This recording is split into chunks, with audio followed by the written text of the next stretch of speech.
गरुड झेप.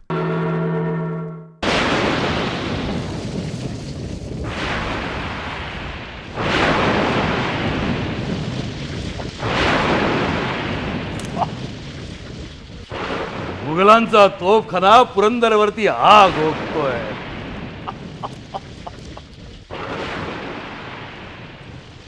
तू काय पाहत बसलाय सुग्रसेन? चाल तुझी आहे. माफी माफीच्या हाताहू काकाची. अच्छा. लेकिन ध्यान जरा तोफांच्या आवाजांकडे गेलं. आज दिलेर खान साहेबांनी तोफांचा मारा पुन्हा जारी केलेला दिसतोय. दिलेर आमच्या सुखमाची तामिली करतोय. पण तू घे. लेकिन काकाजी, वज्रगड घेतल्यानंतर पुरंदर घेणं फारसं कठीण नव्हतं. अच्छा. पण आपण अचानक लढाईत थांबवलीत. सुग्रसेन, शतरंजच्या खेळामध्ये समोरचा खिलाडी कोणती चाल खेळतो हे पाहून मग आपण आपली चाल खेळायची असते. आपण वज्रगड घेतला. शिवाजीकडून शरणागतीचा खलिता आला. आम्ही लगेच लढाई थांबवण्याचा हुक्म दिला. आज शिवाजी खुद्द जातीनं तहाची बोलणी करण्यासाठी येणारी खबर आमच्यापर्यंत येऊन पोहोचली. आम्ही पुन्हा जंग जारी करण्याचा हुक्म दिला. लेकिन काकाजी, तू खेळ. आम्ही जंग मध्ये सुद्धा शतरंजच खेळत असतो. राजा साहब, शिवाजी राजे पधार रहे हैं. शिवाजी राजे आइए.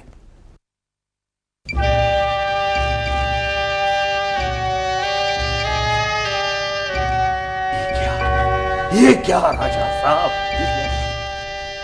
शरणागतीचा रिवाज आम्ही पाळतोत मिरझाजी. राजा साहब, आणि आपल्यासारख्या पितृतुल्य राजपुतासमोर हात बांधून येण्यात आम्हाला खंत वाटत नाही. किसी बात कर रहे हो राजा साहब? किसी बात कर रहे हो? राजे, अहो तुमच्या स्वागतासाठी आम्ही खास आमची पालखी पाठवली होती. आलं लक्षात? पालखीत बसताना कमरेची तलवार काढून ठेवावी लागते. राजे, अफजल खानाच्या भेटीसाठी आपण गेलात तेव्हा आपल्या कमरेला कुठे होती तलवार? बघा राजा साहेब, आमच्या हातात वाघनख नाहीत, कमरेला कट्यार नाही, चिलखत नाही की शिरस्त्राणही नाही. आणि तो अफजल खान होता. आपण मिर्झा राजे आहात याची आम्हाला जाणीव आहे. आणि आम्ही सुद्धा तुम्हाला इथे मारण्यासाठी आलेलो नाही. बसा बसा राजे, बसा.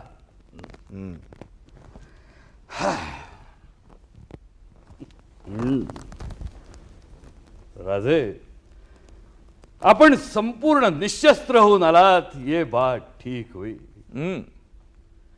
पण त्यामुळे तुमची भवानी तलवार आम्हाला पाहता आली नाही.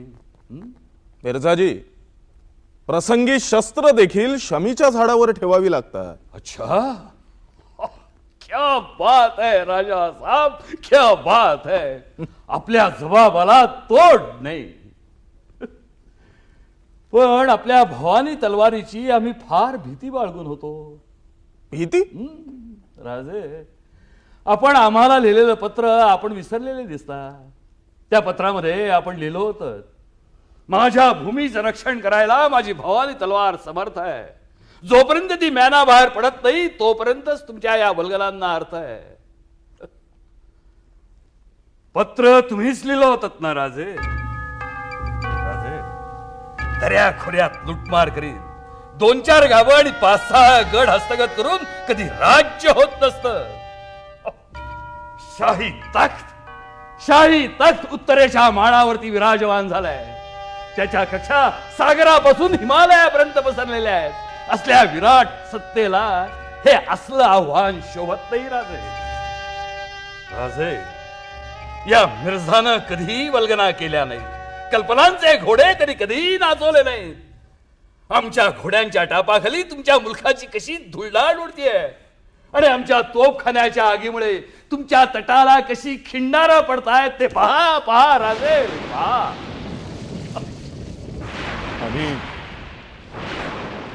आम्ही शरणागतीसाठी आलोत मिरझाजी.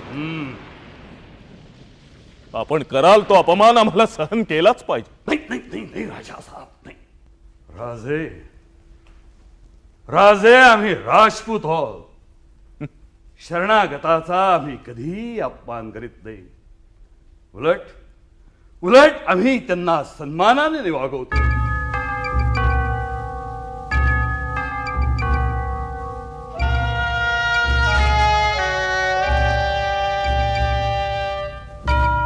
घ्या राजे, मिर्झाजी, राजे राजे हो शस्त्र हे वीराचं भूषण आहे. घ्या राजे, घ्या.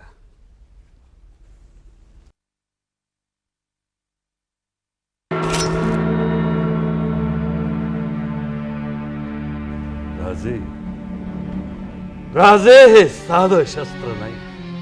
3 पिढ्यांपासून हे शस्त्र आमच्या घराण्यात चालत आलेलं आहे. घ्या राजे, घ्या.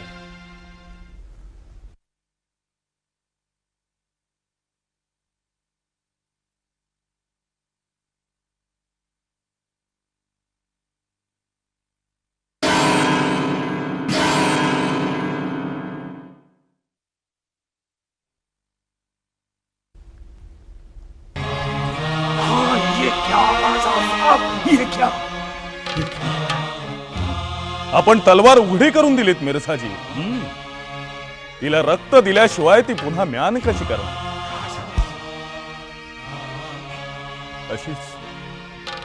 अशीच आमच्या रक्ताची धार आम्ही स्वेच्छेनं रोहिडेश्वरावर सोडली होती. हे राज्य व्हावं हे तो श्रींची इच्छा. या भूमीवर श्रींचं राज्य झाल्याखेरीज आम्ही विसावा घेणार नाही. राजे, शिवाजी राजे, काय बोलत होता आपण? कसलं श्रींचं राज्य? काय नाही मिर्झाजी, एक स्वप्न डोळ्यासमोर तरळून गेलं. अच्छा, या भूमीवर देवांचं राज्य व्हावं म्हणून रोहिडेश्वरावर स्वतःच्या रक्ताचा अभिषेक करणारा शिवाजी तेच रक्त शत्रूने दिलेली तलवार म्यान करण्यासाठी त्या तलवारीला लावतोय. या परते दुसरं दुःख नाही. ठीक आहे, ईश्वर इच्छा बली असे.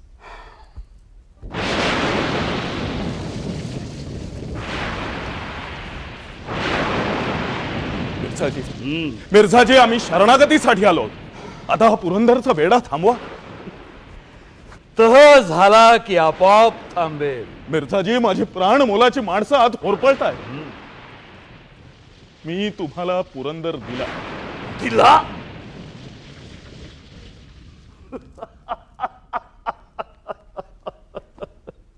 राजे, आम्ही पुरंदर घेतला. तुम्ही इतर गडांबद्दल बोला राजे. मिर्झाजी, आपण म्हणाल ते आम्हाला मान्य आहे, पण हा तोफखाना थांबवावा. ठीक.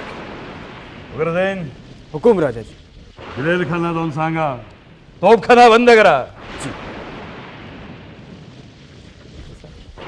बसा राजे, बसा. नाही, आता बसायला हरकत नाही.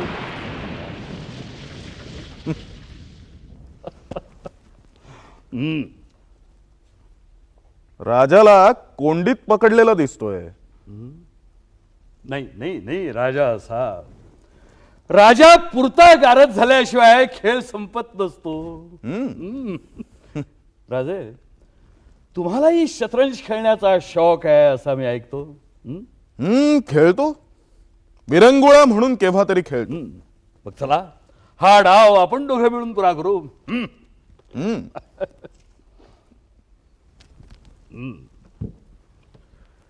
मिर्झाजी, आम्ही बुद्धिबळात हरलो म्हणून तर आपल्या पुढे शरणागतीसाठी आलो. बहुत खूप राजे, जंग हारल्यानंतर बुद्धिबळ दाखवायला शतरंज हा एवढा एकच खेळ शिल्लक राहतो.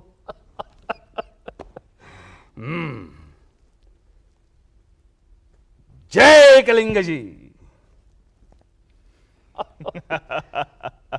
का हसलात का राजे? मिर्झाजी, मिर्झाजी, बुद्धिबळ खेळण्यापूर्वीही आपण शतचंडीचं अनुष्ठान करता? मतलब नाही, आमच्या पारिपत्यासाठी बाहेर पडताना आपण कोटीचंडीचं अनुष्ठान केलं तसं आम्ही ऐकलंय. सच्ची बात है राजे.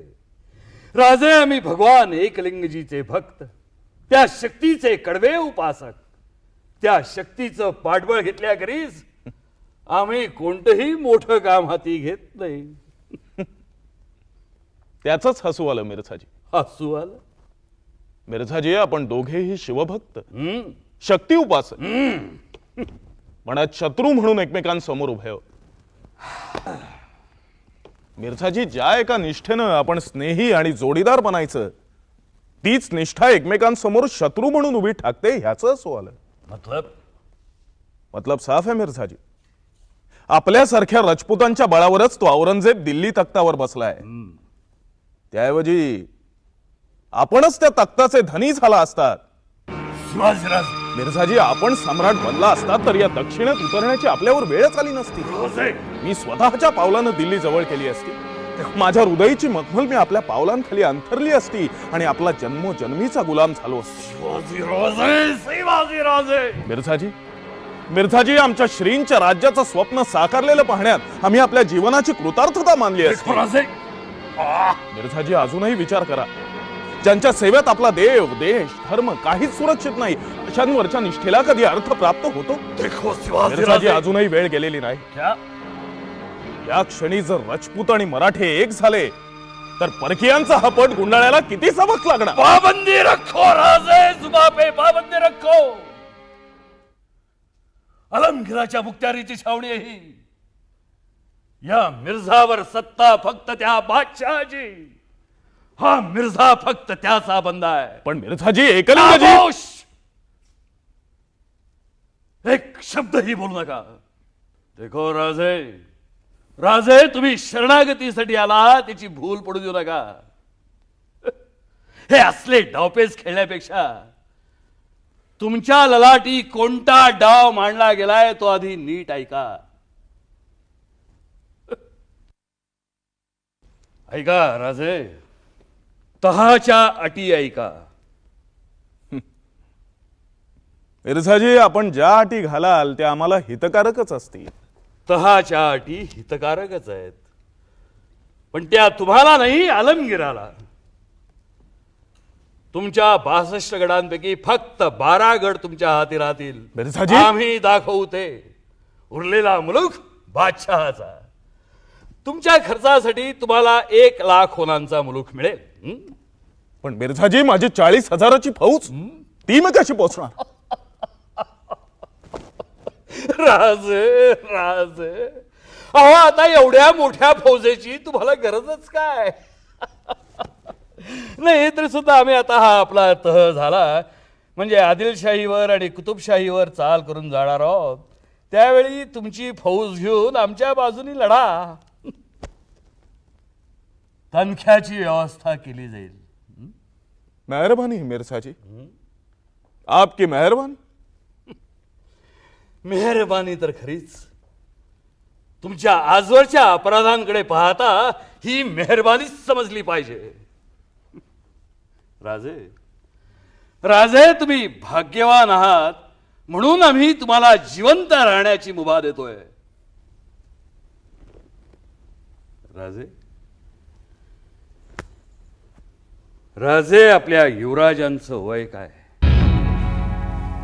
लहान आहेत संभाजी राजे, 9 वर्षांचे. 9 साल की उमर.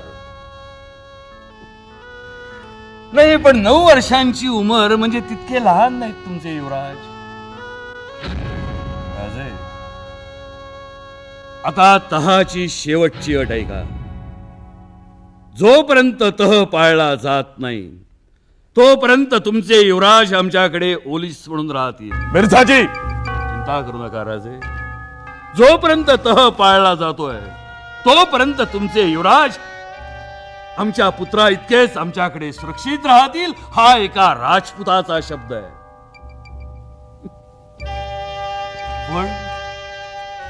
पण तहाचं एखादं कलम जरी तुम्ही मोडलं तरी आपले पुत्र या भूतलावर दिसणार नाहीत, हाही राजपुताचा शब्द. आणि तहाच्या या अटी आम्ही अमान्य केल्या तर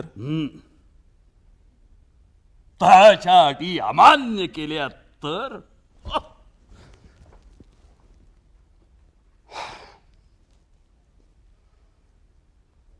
तहाच्या अटी अमान्य करून तुम्ही सुरक्षितपणे आपल्या छावणीमध्ये जाऊ शकता.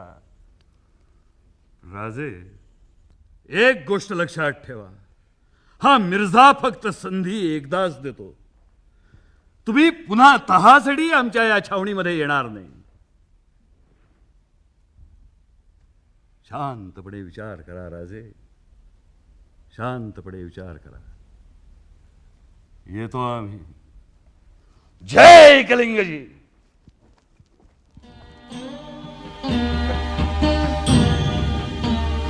जय कलिंगजी. वा वा राजाजी वा. हे एकलिंगजीचे कडवे उपासक, याच भूमीचे पराक्रमी पुत्र दुसऱ्या एका शिवभक्ताची पूजा उधळून टाकू बघतात, आणि तीही एका यवनाधमाला प्रसन्न करण्यासाठी. राजाजी, राजाजी, तुम्ही हळदीघाट विसरला, तुम्ही राणा प्रताप विसरलात. रानावनात रक्तबंबाळ हृदयानं भटकणाऱ्या आणि तरीही मोगलांसमोर न झुकणाऱ्या त्या राणा प्रतापाची याद तुम्ही विसरलात. पण आमच्या अंतःकरणात अजून थकथकतीये.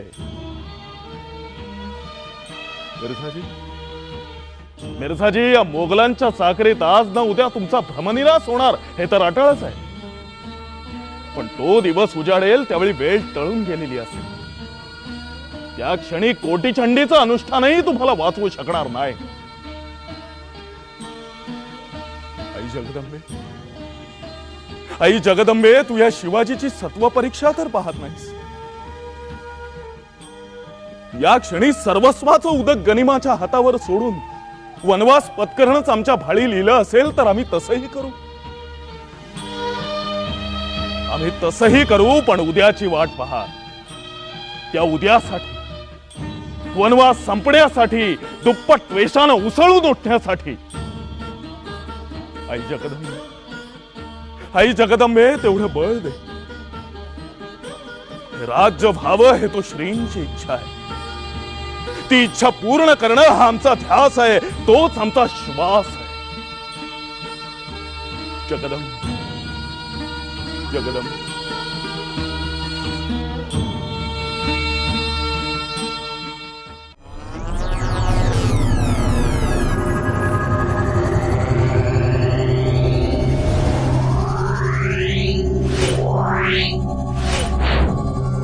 Meow.